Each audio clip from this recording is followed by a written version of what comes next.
Hello, everybody. This is Brian Foster, streaming live on Kardec Radio Facebook page. Today is June 9th. I had to look at my computer to see what day it was. Welcome, everybody. Every week, let me remind you, every week we have this live stream from Kardec Radio. There's lots of people live streaming Kardec Radio Facebook page, and they're also live on Kardec Radio. Kardec Radio is a 24-hour app. You can get live, not live stream. You can get audio on Spiritism. Hello, Matthew. You can get audio on Spiritism on your iOS, your Apple, or your Android device. You can download it for free. There's no commercials, no nothing, just Spiritism, 24 hours a day. And please also tell your friends about it. And on this live stream on Kardec Radio, tell your friends, please share this live stream. If you want to and look at it later, I put my YouTube videos. I put this video on YouTube and BitChute, which you can go to, and please subscribe and please share the videos that you like, my videos, to other people. It's really good for the YouTube algorithm, so more people can learn and discover Spiritism. Spiritism does so much for you. It tells you why you're on Earth. And where did it all start? Well, just the picture. Oh, wrong. There you go. The picture of the guy next to me. Allan Kardec in the Spirits book. That is the book to start with for everyone. Now, if you want to know more and you want to study more, I suggest you go to spiritismstudy.org. And I've already have some people up, and I call them, and then we talk about Spiritism for an hour. It's not formal study. We don't ask you for any money or nothing. We just talk.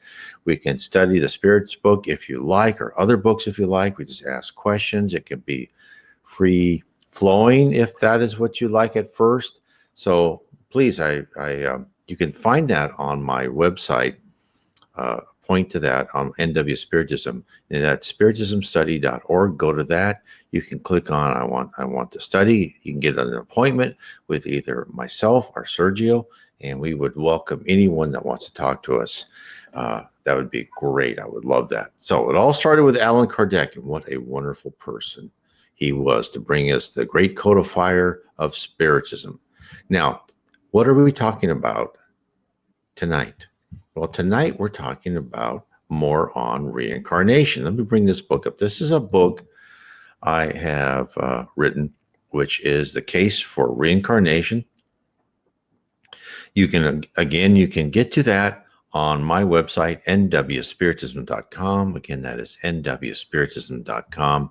And you can get that book on paperback, or you can also find it on Kindle. Now, one last thing before we start. Well, first, I want to show you spiritismstudy.org. Let me bring this other book down so you can see the whole thing. Again, this is if you want to create an appointment to talk to me, please go and look at spiritism.org. Studyspiritism.org, I'm sorry. And then here is my site. Now, I also want to announce this. I'm going to share this screen. Let me bring this one down. I'm going to share this. This is my Facebook page for Spiritism and the spirit world around us. What I'm doing, I started last Wednesday, and I'm going to start, this is regular on Wednesday. I'm going to have the same time as tonight, 7 p.m. Eastern, 4 p.m. Pacific, all time zones in between around the world. I'm going to live stream also on this. And now on Spiritism and the spirit world around us, I think I'm going to start with the more lesser known books by Allan Kardec. I think I might read things from Genesis and Heaven and Hell. There's a lot of interesting information there. Heaven and Hell has information of spirits who were in the lower zone and the higher zone, and it's very interesting, all of, from spirits before the 1850s. Genesis is one, a lot of people don't read it and they don't understand it, but there's a lot of hints of what our science was going to find out. And this actually, in Genesis, they are actually talking about string theory before, 100 years before anybody even thought of it. So Genesis is extremely interesting. But let's get back to what we are doing tonight. And it's very exciting. So what we're talking about tonight is on reincarnation, is how do you map out your trials on Earth? Very exciting. So, I'm sure you've heard me say, if you've heard my last time, I've always keep saying that essentially we are in a classroom, right? We are learning by doing. We're in this temporary body, you know, whereas we are an immortal spirit, which our spirit will last. Now, get this understanding of immortality. We will still be around when our sun burns out. That's billions and billions of years from now. When the earth is gone and dead and the sun has gotten to a red giant and absorbed the earth, we're still around. Not on earth, but we're still around somewhere. But since we're here, and you've heard me say we're in this classroom, right? We're learning, we're absorbing new ideas. Hopefully, we're improving our character and our personality. But now, this is what I want to talk about tonight. Did you also know that most probably you are the one that selected your intended coursework? Now, when I'm talking about this really pertains to probably, and I may not have this right. I don't know for sure. So I just want to take everybody's a grain of thought. You may know more than I do. If you do, please put it in the comment section or go on YouTube and put it in the comment section or on BitSuit. But most of the people, the souls from the lower zone and below, they have their future on Earth kind of mapped out for them. They get assigned to it. It's like if you're kind of the bottom tier of the class and you go in the next year of school, it's like you're assigned your classes. You don't get to talk to anyone else. So you're going to go here. But when you are in a higher spiritual level, you actually work with your spirit mentors and other people, right? Maybe your family. You get together and say, okay, I'm going to reincarnate. These are the things that I need to work on. This is the family that maybe will come along, be your children, your uncles, or whatever. All right, and then you also talk to your future partner, your husband or wife, or however that will work, and you agree, hey, we're going to get together, and these are the things we're going to do.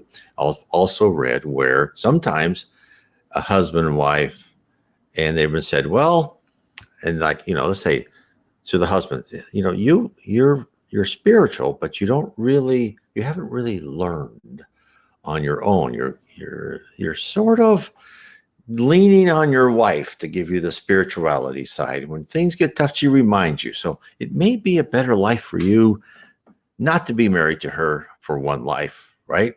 So these are all things that happen. In fact, I even have a YouTube video. As you may not have your soulmate in this life. Your soulmate may be up there looking for you, or your soulmate may be in a completely different area of the world. And I know this happened. There was a book my wife read. It was in Spanish, so she told me about it. And this couple was told the same thing. The husband needed to be more spiritual. So the wife reincarnated in Washington, D.C. as a very poor person, and the husband was going to reincarnate in Brazil. And his parents were members of a Spiritist society, so he would understand Spiritism more, while his wife wanted to learn other things. So they planned together not to be apart in that one life. And it sounds, it's terrible. But you know what? When you're immortal, right? And then you think about, let's say, 80 years, right? 100 years at most. What percentage of that is of infinity? Well, when you divide, it gets really, really small, right? So this is one thing you have to look at. So now that you know, I'd say most of the people listening to me tonight are interested in Spiritism, interested in knowing where they are. And so most probably you're the one that selected your work. Hello, Patricia.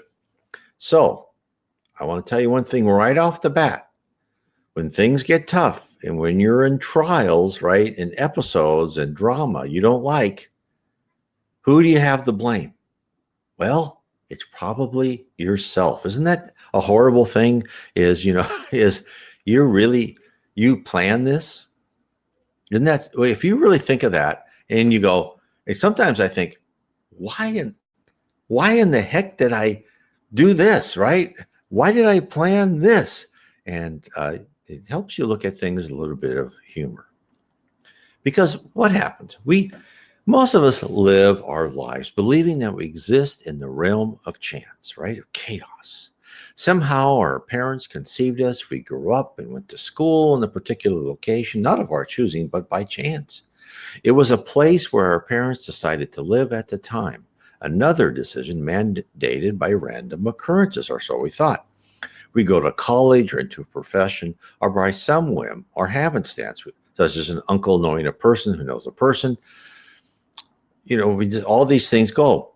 We strive and we learn through our early adulthood. Sometimes we succeed, and other times we fail miserably.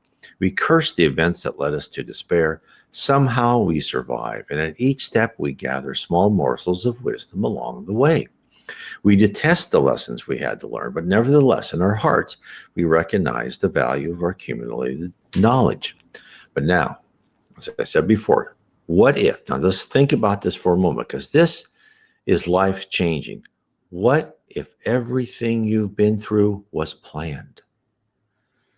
No, not down to the smallest detail, like you're going to take a paper out of the drawer at that moment, but the broad strokes, and sometimes even the minor strokes. Allan Kardec was told, and other spirits was told, that will be amazed on how you are guided, even little things, right, by spirits. But at least in your mind, as this thought experience, the major and not so major of your life have all been preordained and not prearranged by some distant entity, but as I said before, you, right? You. Yes, you are the one responsible for this mess. I hate to tell you, both the good and the bad. So let's start at the beginning. In the Spirits book, Allan Kardec, which he codified the answers to why we must reincarnate. And this is question 132. The question is, what is the aim of the incarnation of spirits? And this is the answer given to him by multiple mediums talking to spirits throughout in different areas, right? He only codified what he saw as similar or almost the same messages from spirits coming through different mediums. This is the answer. It is a necessity imposed on them by God as a means of attaining perfection. For some of them, it is an expiation. For others, a mission. In order to attain perfection, it is necessary for them to undergo all the vicissitudes of corporeal existence. It is the experience acquired by expiation that constitutes its usefulness. Let me stop there for a second. So expiation means when you are going through you are paying for the wrongs you have done in a previous existence. Why is that fair? I don't even know my previous existence. That's not fair. Well, it is fair in this point. In your previous life, you had a character disposition. Let's say you cheat people of money, which I have done in my previous life. Well, I've been told that. You had a predisposition to say, oh, I'm more important than that person, and they don't need bread on the table. They should give the money to me. I need it, right? I've got plans for it. Well, that's in your character, your personality. Now, let's say I'm in this life and I have money and it goes away, right? It's happened to me. I've never been able to keep money, and I've been gambled or drugged it away or anything. It's always some sort of bad stock decision, which I thought was a really good idea at the time. I've learned that no, I don't get to keep my money. I'm kept into a lower class, middle class, I should say, existence. I live month to month. So my character is acquiring the fact that, one, I don't appreciate it when my money's taken away, and two, I learn to live within my means. So if you look at it from a point of view of changing your personality so you don't do what you did before, it's not punishment. God does not punish. God has love. It's like if your child says, you're punishing me by making me go to school today. No, you tell that child, I'm not punishing you. You are learning. You have to become an adult someday. You need to become a productive member of society. Therefore, you have to go to school and put up with all that. We're being told nothing different. We're being told, sorry, someday you're going to have to be a productive member of the spirit world, of the spirit realm, and we want you to be a productive spirit. So I also want to say that incarnation has another aim. Let me finish the quote, because I actually started reading, but I didn't tell you that I'm quoting again now from what is the aim of the incarnation of spirits? Incarnation has also another aim, namely that of fitting the spirit to perform his share in the work of creation. So this is what I'm saying now, that we become a productive member of society, of spirit society. I'll finish the quote. For which purpose he is made to assume a corporeal apparatus in harmony with the material state of each world, into which he is sent, and by means of which he is enabled to accomplish the special work in connection with that world which he has been appointed to him by the divine ordering. He is thus made to contribute his quota towards a general will while achieving his own advancement. So, I've just put it in other words. Of course, Allan Kardec says it better than the spirits say it better than I do, but you are being trained. Now, what it doesn't say here is, why are you being trained? Because, as I said before, this right here, your brain is so powerful in the spirit world. In the spirit world, thought is action. Spirits get together. They will create buildings, temples, whole new worlds. They will guide the formation of planets. Jesus Christ, the governor of our planet, guided the creation of our solar system. This is the power you have. Do you want someone like me who's immature having absolute power? Heck no. This is why we're going through training. Now, let's go through planning for the new life. In the book Memoirs of a Suicide, psychographed by Yvonne Pereira, a great book for someone to say that Yvonne, she is so wonderful, and I wish more of her books were translated in English, but Memoirs of a Suicide, get that book. It's just amazing. Camilo Branco tells about his own life.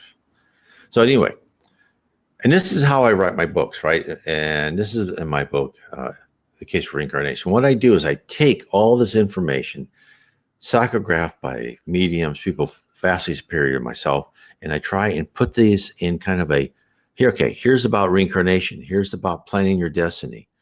Here's all the different things about heaven, different levels of heaven. This is what I pull these into. You can understand the process. So this is what Yvonne Pereira said. Oh, this is what a veteran of reincarnation planning said in Yvonne Pereira's book. This is what he said. The planning of the events relating to a reincarnation will be rigorously studied, firmed up, and revised, always in accordance with utmost justice, in fulfillment of the highest expression of the immortal decrees sanctioned by the Divine Master, which explains all the problems that afflict and bound humanity, to each according to his deeds. So what did he say? He says our plans begin with what we must correct from a previous life and what we wish to learn in our next life. It is as if we are in high school looking through all the college catalogs that have finally arrived, attempting to ascertain what our future will be. Now, he explains the basic conditions of planning. Now, let me tell you, he's telling this to a bunch of people who were suicides. In this book, The Memoirs of a Suicide, Camilo Branco, after he commits suicide, he goes to this hospital where they bring suicides together and tell them, this is what happened in your past life. This is why the mission you were given. And next time, tell everybody, don't even think about committing suicide. You're not getting down to your problems. You're postponing your problems. But anyway, this is what he said. The basic conditions of planning are. He said, normally, candidates for reincarnation choose their own trials, the acres of thorns that will decelerate the days of their earthly lives, and where they will get the chance to amend the consequences of their guilty past. They themselves will beseech the guiding powers for new opportunities that will enable them to demonstrate their repentance and their desire to enter a redemptive path that will offer them the chance to correct inferior impulses that drove them to their wrongful conduct. These trials can be experienced in a relatively sound body if the mental suffering is extreme, or in a deformed body if one is stricken by an incurable disease. It all depends on the extent of the offense and the demerits involved. So again, remember, he's talking to suicides who all going to have a much tougher life in their next life. So I'll carry on what he says. So the patients themselves actually sketch out the chart for their future physical body and the plan for the principal and unavoidable events they must go through. Unavoidable. The logical and inseparable effects of the causes created by their infractions, but they are always assisted by their dedicated mentors. I can't stress this enough. Your guardian angel, your mentors, your family members who have passed on or you've never met, at least that you don't know that you've met, maybe your grandfather that passed on before you were born, but that grandfather or grandmother may be helping and looking over for you. So the concept remains for even all of us that we ourselves will direct the trials and the type of physical covering we shall inhabit in our next life. Therefore, you yourself most likely elected the body you're in while you are listening to this video on YouTube or BitChute or wherever, on live streaming on Kardec Radio. The eyes you're using, right? You chose that color. Now let me talk. Okay, let's get into planning for your body. Choosing your physical body is more difficult than it seems. You know that imperfect nose of yours, kind of like mine, kind of rounded nose? Well, you yourself most probably determined not to have the latest fashion in noses. And how do we know that? So in the book, Missionaries of the Light, psychographed by the wonderful past Brazilian Francisco C. Xavier, Chico Xavier, inspired by the spirit Andre Luis. Andre Luis is great because he goes through these books and he's members of all these teams to tell us how, spirits help us, how we are, all sorts of things about us here on the earth. So he's talking to a woman who's actively planning her trials for the next life. And she talks about her reasoning to pick the body that she did. This is so exciting. This is what she says. I have been advised by benefactors here that I should avoid re-entering Earth with flawless body lines. If I do avoid it, I might have a better success in the task I'm planning. I would be grateful if the thyroid and the parathyroid glands were not so perfectly outlined. As you know, as she's looking at a complete detailed chart of how her body, inside, outside, is going to look. And they can actually model their body so they can see what they're going to look like. I sure would. Why did I choose this? I sure wouldn't have chosen losing my hair, but whatever. She goes, I might have a better success in the task I'm planning. So as you know, my task will not be easy. I need to recapture a large spiritual heritage. I must avoid any possibility of failure, and perfect physical harmony would get in the way of my goals. And so Andre Luis kind of looked at her and said, and goes, well, you're right. Physical seductiveness is a real danger, not only for those who radiate its influence, but also for those who are subjected to it. Yes, she goes, yes, I would prefer an unattractive body.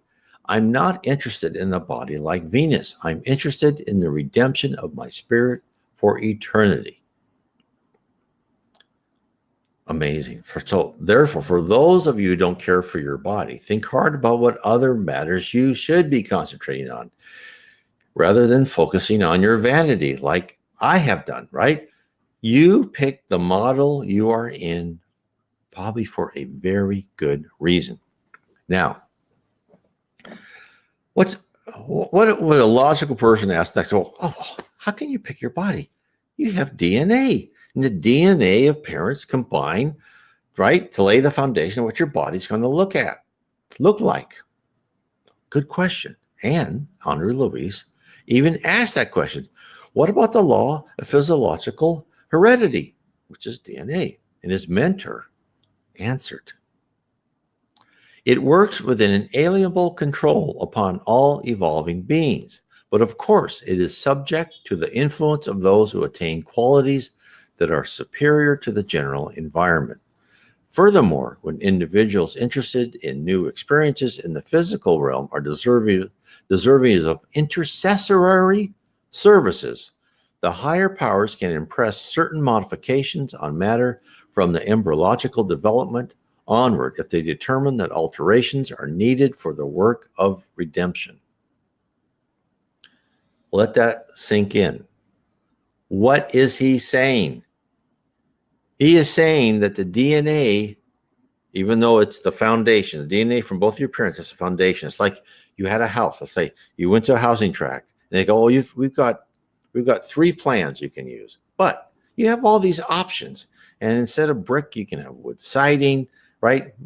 This is the same. You have the basic DNA, but other spirits, higher spirits, and also the effect, depending on how powerful you are, the effect of your paraspirit." Because that's how Jesus was so powerful, right? When he was in the womb of Mary, he actually, and that is why, at first I thought, how can that be an immaculate conception? Well, after reading about Spiritism, a very, very high spirit like Jesus, right? Almost perfect spirit can collect whatever DNA he wants and fashion it just by the power of his being. So think about that people are actually doing minute surgery on DNA to alter appearances and innate abilities. Now, if that doesn't give you goosebumps, I don't know what does. Is the fact. So it's that things can change. So now, not only do we determine the complete diagram of our bodies, but we also plan in advance afflictions that await us. Andre talks to a spirit who works in the Reincarnation Planning Center in the heavenly city, No Solar, and he points out the extent of future planning. This is what this person tells Andre. Here's the plan for the future incarnation of a friend of mine. Do you see some dark spots in the descending colon? Because this indicates that he will suffer from a large ulcer in this area as soon as he becomes an adult. Nevertheless, he has chosen it. Well, now I know I had my kidney stones, right? What exquisite torture. And I think, what in the heck did I warrant to do that experience? It must have been bad, and I most certainly will not do it again. And Matthew says, people might also wonder how he got the Y chromosome while just being conceived of one woman. Exactly, right? I think is because he accumulated all that through just immense spiritual power. So, interesting to remember, when they first found DNA, they said, oh, there's this DNA, but most of it, it's just garbage, right? Remember that back in, they're actually learning more and more about, oh, hello, Sol Souza. Remember how that first thing, most of that DNA is garbage, doesn't really do anything. But I believe, and they're actually learning more and more that this extra DNA that doesn't actually change our physical appearance and stuff like that has something. But I believe that is timed events, like that person's ulcer, when he has an ulcer, or maybe a person will suffer some sort of other disease, or in my 60s, I will get kidney stones. Those things are events. I think they're placed in your DNA through your body. Your body clock says, oh, okay, you're 45. Guess what? This is going to happen. So I think the DNA is just this part of the blueprint. Now, a lot of it is guiding events right outside, but I think a lot of it is guiding inside, and I think a lot of it is locked into your DNA. That's my guess. I haven't read that exact thing in any spiritualist literature, but that is what I believe. Now, so you pick your body. You pick things going to happen to you in the future, probably by preloading your DNA. So our body is just but one consideration of our next life. Let's talk about planning your trials. So we plan those events that push us forward in an exploration of knowledge. We don't plan our trials to say, oh, I'm going to be rich and I'm going to enjoy my billions and my yacht. No. We plan our trials to teach us something. Now, you may become rich because you want to be, your trial is, how do I handle being rich? Can I still be humble and nice? In fact, there's a great example I believe actually it was in the book Heaven and Hell, but I can't remember. But there was this miser, and I think it was one of the magazines by Allan Kardec. There was this miser, and the spirit was still in one of the houses he used to own. And they had this meeting, and Allan Kardec, I think it was reported on, is why is this miser? Why are they connected so much to this house? And what the higher spirit said, why this spirit was connected to this house, is he was a relative, primitive, immature spirit, let's say. And he said, I want to be rich in my next life. And I go, no, we don't think you're ready for it.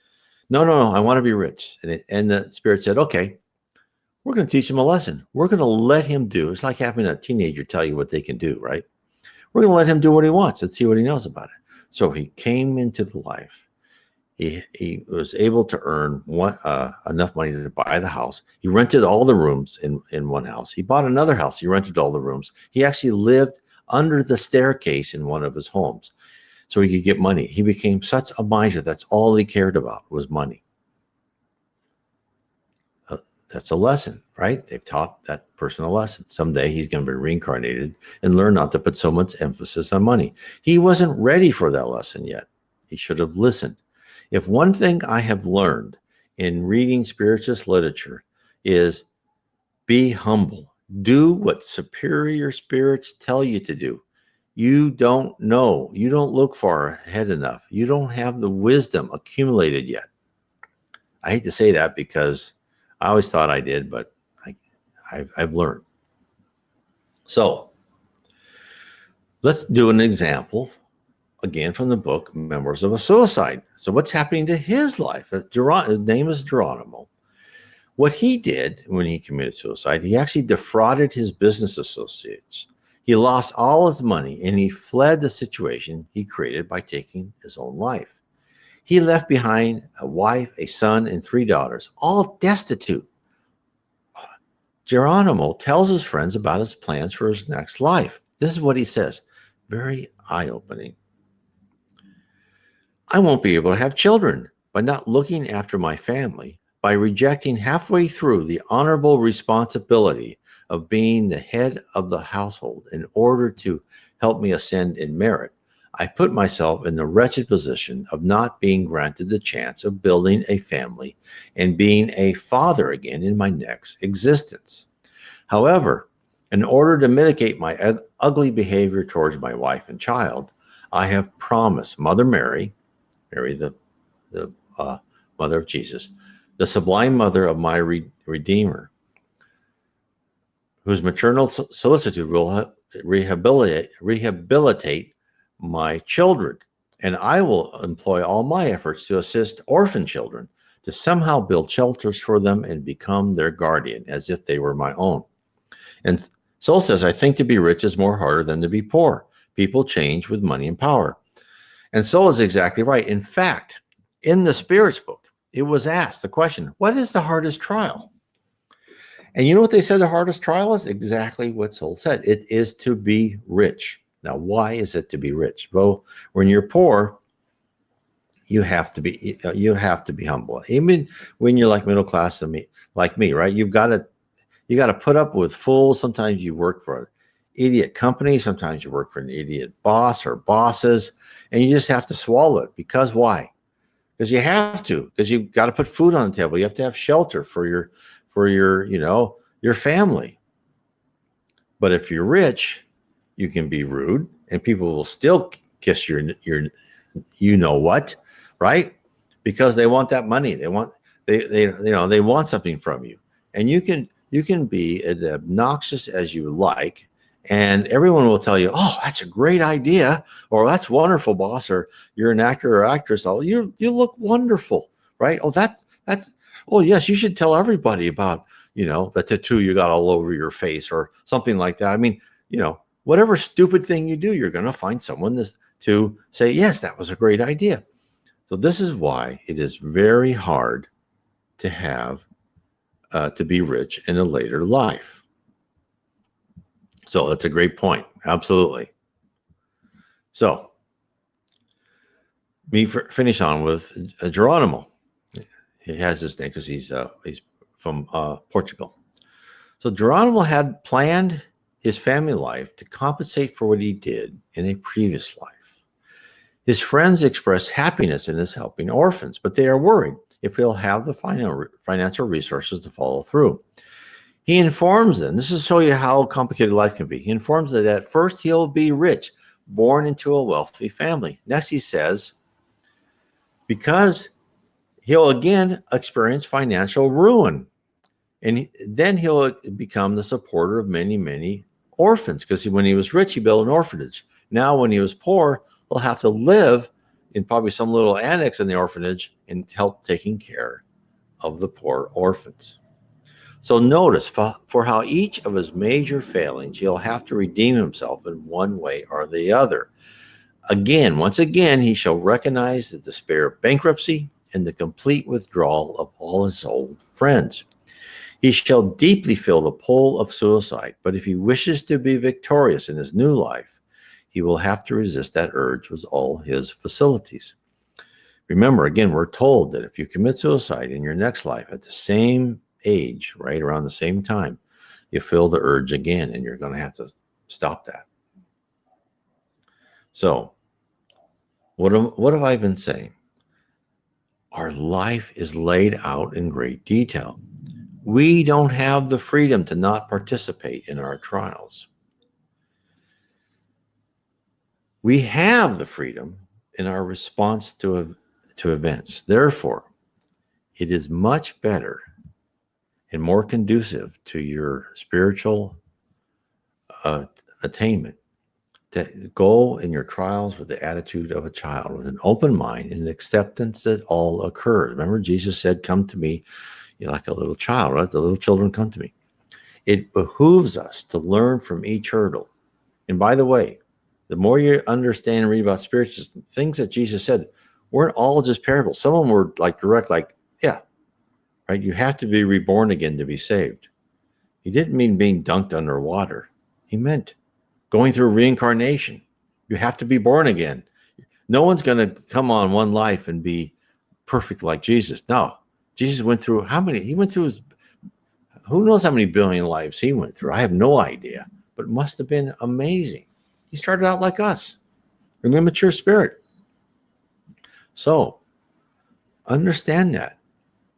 Gain wisdom and internalize how this understanding will carry you through multiple lives as you ascend as a spirit. Now, why do you have to go through multiple trials? So, first, reincarnation is an accepted process for spirits. We've just said the need to atone for your wrongs in the next life is well known. But there are other reasons for rebirth as well. The spirit Andre Luis delves deeper into the need for varied experiences and sheds light on the complexities in our learning here on Earth. In 2 books, Missionaries of the Light and Workers of the Life Eternal, both really good books to read, both psychographed by Chico C. Xavier. You can find those on Amazon.com, or you can find those. Go to my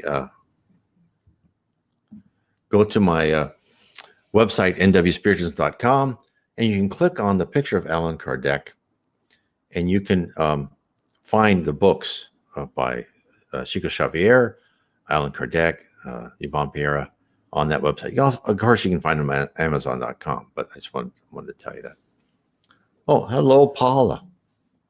So, to understand the need for multiple lives, even for those who rays of goodness made an impact on Earth in their previous experience, right? Even those who really succeeded in their mission, we need to understand why even the best of us must return to Earth to complete our studies.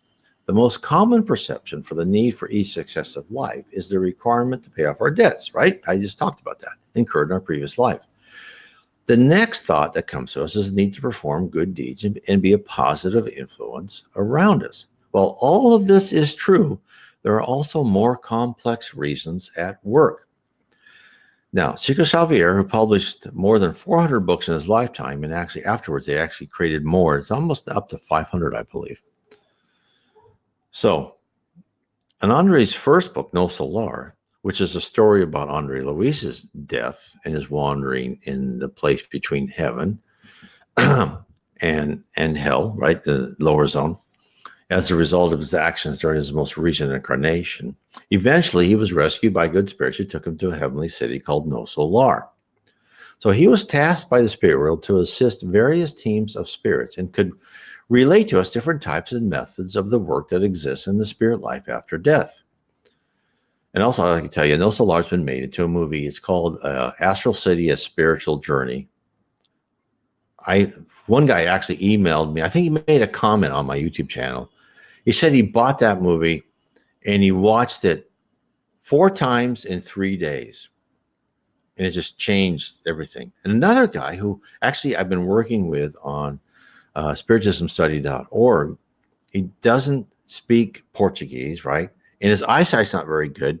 So he couldn't really read the subtitles. He said it just amazed him. Just the mood of the movie. So please get that movie. So in the book, Missionaries of the Light, Andre Luis narrates his experience inside the design and planning pavilions of No Solar, right? I talked about that in Planning Your Body. And then this is where spirits draw up plans for uncommon reincarnations. And then here's the term completer. Curious, he's asked his friend Salvino, what does he mean completer? This is what he means by completer. It is a title that applies to those rare brothers and sisters who profited from all the constructive potential that their earthly body offered them. Generally, in returning to the physical realm, amongst almost all of us miss significant opportunities while wasting our physiological energies. We wander around doing something useful for ourselves and for others, but sometimes we waste 50, 60, or 70%, and often even more of our potential. On many occasions, we also have the aggravating circumstances of having used the sacred energies of life on unworthy activities that degrade our mind and harden our heart. I'm a certain example of that. However, those who use their physical machines as faithful workers will acquire significant rights in our realm as loyal and productive workers. Completers are free to choose their future body when they return to the earth on missions of love and enlightenment, or they may receive an ennobled physical vessel for continuation of their task on their way to higher circles of work. So when this person talking to Andre uses the term rare, he's doing so in the context of spirits who are elevated enough to earn and use the full capabilities of the design and planning pavilion. So why would these individuals fail to fully profit from the gifts given to them? To comprehend this, Andre wishes to understand the type of person who is receiving preparations for his or her next life. So Andre learns that the design and planning pavilion not only creates the blueprint for the physical body of a reincarnate, but also plans for its future weaknesses. And Andre's guide at the pavilion shows a diagram of future reincarnation of the person. So I already talked about how the person was going to have an ulcer, right? Now, I didn't tell you why that person was going to have an ulcer, because he stabbed another person 100 years ago, and he wants to make amends for it now. So there's a requirement. We all have to pay our debts, right? So he also asked, have you known any completers who've returned to Earth, and if they return with perfect bodies? And he was told, despite their merit, none of those whom I have seen leave chose flawless forms. They requested arrangements for a healthy existence, more concerned with the resistance, balance, durability, and strength of the instrument that was to serve them. But they also asked for measures that would temporarily decrease their personal magnetism, avoiding a highly beautiful physical appearance and thereby concealing the beauty of their souls in order to guarantee the effectiveness of their task. So given their past success and track records of achievement, one would think the spirits classified as completers would have the capability to achieve their goals in any environment. But they did this. They did not want perfect bodies because they understand that living under the rules of appearances when on Earth that other people who were jealous would have such destructive vibrations, jealousy, spite, gratuitous feelings, unwanted quarrels, that they would be bombarded by negative thoughts. We've all seen this happen, right? Have we not, too? Especially very beautiful people who people just love to point out everything they did wrong or they think bad thoughts about them. And especially people who are beautiful with beautiful personality. It's got to be a hard burden. And sometimes it doesn't help you make your trial, right? So therefore, not only do we need to learn to fulfill our missions, but we also must require the methods to deal with success in terms of physical beauty, intelligence, charisma, as well as how to deal with the consequences of our presence in the minds of others. The very fact that we merely exist on earth without any action on our part comes with a host of difficult lessons. Now, there's a need for balance. Henri Louis, in his book, Workers of the Life Eternal, where he underwent multiple experiences at people's bedsides, witnessed the dramas that swirled around these people, right? He weighed in numerous scenes and stories of the people. And he came to this conclusion with understanding their past lives and all that. He says, studying cases of death has enriched my knowledge in the field of mental science. The spirit, eternal in essence, makes the use of matter, transitory in its associations, as didactic material that evolves more and more in the spirit's never-ending course towards integration within the supreme divinity. So what does Henri mean by didactic material in this instance? Okay, first, the definition of didactic is teaching or intended to teach a moral lesson. Therefore, as we continue learning in the spirit world and travel through multiple physical trials on earth, we accumulate moral lessons that in turn influence our physical bodies and the structure of our brain. So I always talk about rewiring this guy as we are reborn. Not only is our intellectual being as a spirit is important, but the physical makeup of our human form is vital for both our present involvement in our planet and to our eventual elevation of spirits.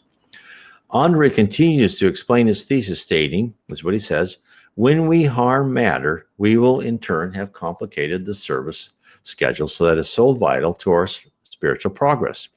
And in any situation, we will remain at a standstill in order to restore the sublime heritage that is placed at our disposal by the imperishable goodness. Henri is pointing out that destroying our bodies or minds by such acts as excessive drinking or by criminal action delays and would subtract from our accumulating the correct amount of learning to move up in the spiritual plane. Henri goes on to further detail the penalty of such actions.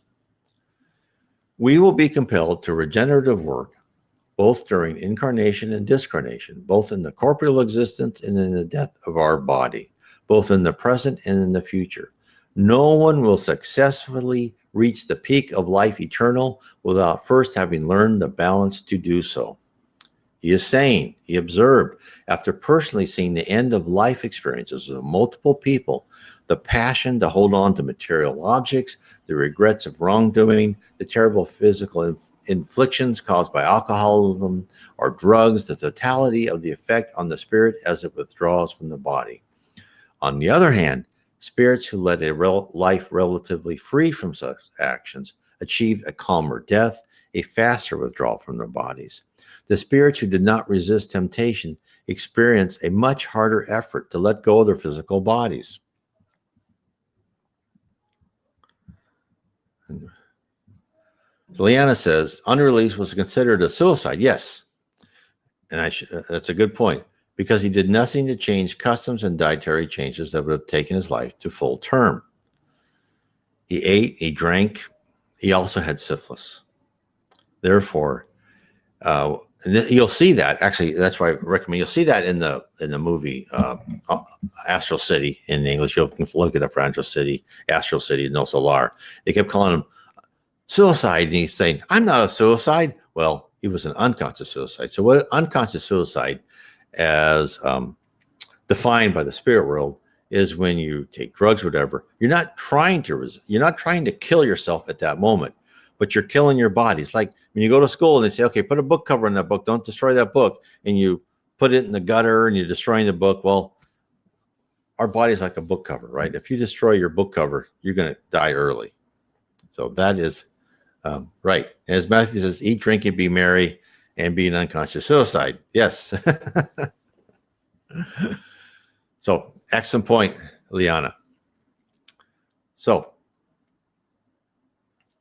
given that all he's seen, and Andre saw all these types of people in deathbed. So the people who were tied to material pleasures, who drank, and as Matthew said, eat, drink, and be merry. They just like didn't want to go, right? Because they were tied to this physical pleasures on earth. Who can blame them?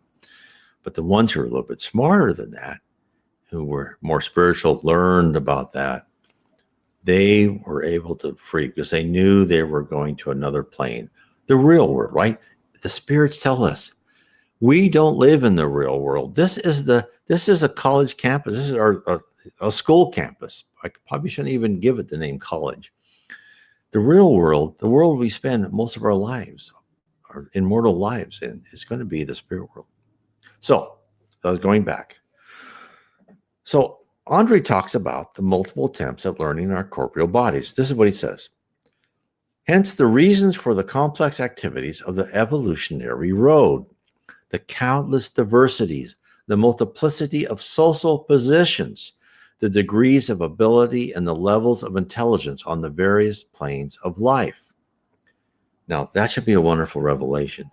We all go through, because we need the experience, right? When we become a higher spirit and we're actually doing things, we need to know what everybody's been through, right? We've lived high social positions. We've lived life with riches. We've also been the smartest person in the room. And on the opposite side, we've been very poor. We've probably been the dimmest bulb in the room. And truly, all of this must inspire us to be humble, because whatever social position you are in, you should think that, oh, okay, that guy over there who's kind of in the corner, feeling insecure, I've been there. Maybe not this life, but I've certainly been there, right? I cannot emphasize this enough. This is why we need to be humble and nice to everybody, because we have all been there, right? So for those who believe we only need one life to be pure is as if we wanted to be the president of a large company without ever working any other job.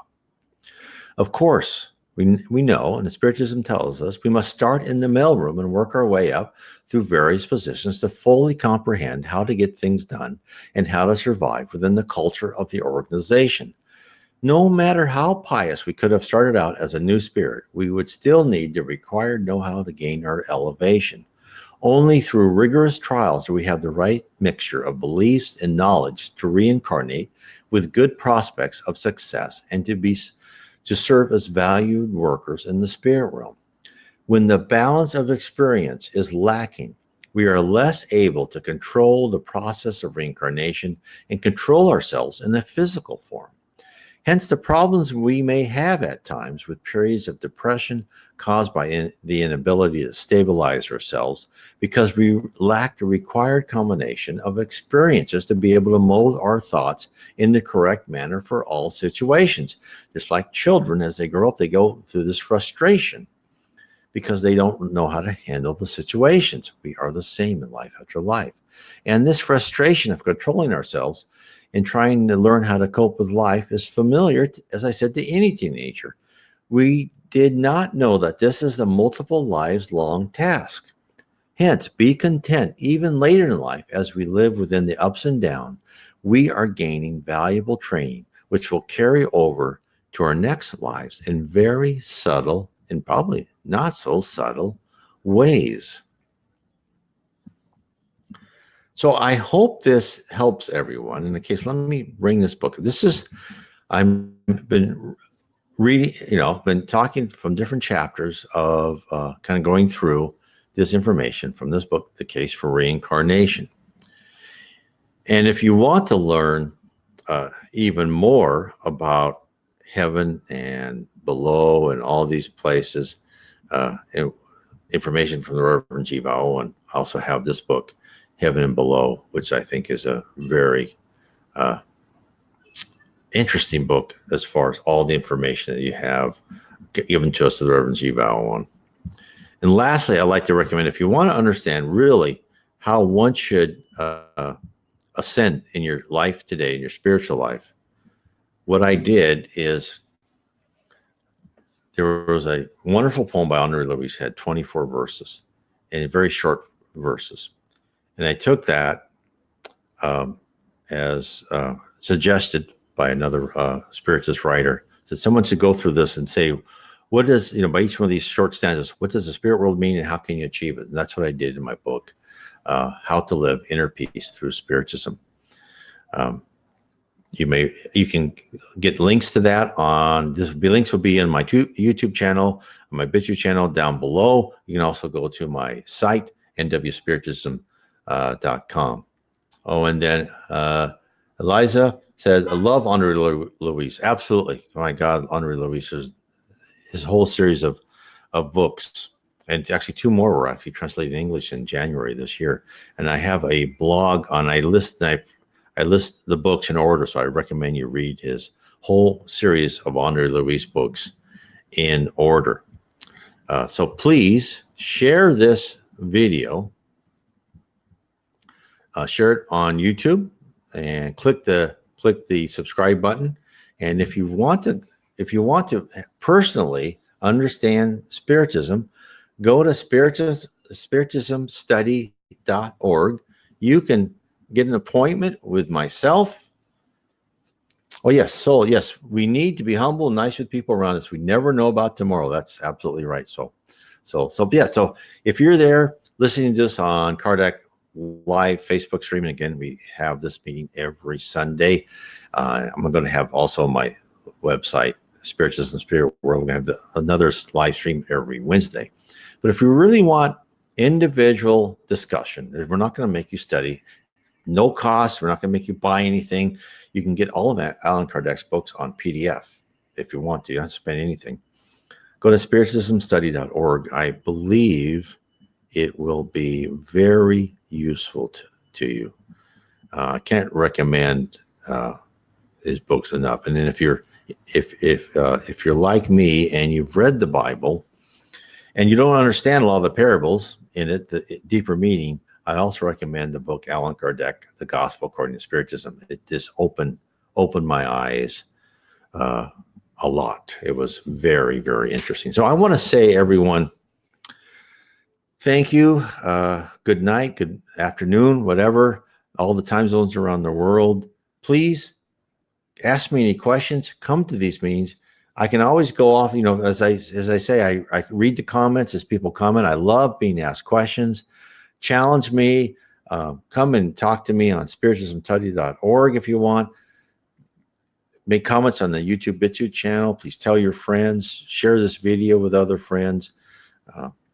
Get whatever you can, because believe me, the more you study Spiritism, the more you'll understand your life, the healthier you will be. There will be less stress because you'll understand why life is built here to have all these little things bother you all the time. And your trick, right? Your tool not to be bothered is understand why things are bothering you for a very good reason. And then it's like, oh, okay. Yeah, I lost $500 to this guy who cheated me in a garage or whatever, but I probably owed him money from a past life. That's what my wife and I always say when we do something stupid, like, well, that person probably deserved it. We probably took money from them in a past life, or someone like that. So you're more relaxed, right? You can laugh about the little things you did. So anyway, I want to say, everyone, God bless tonight. I've reached the end of my hour, and I just want to say God bless to everybody.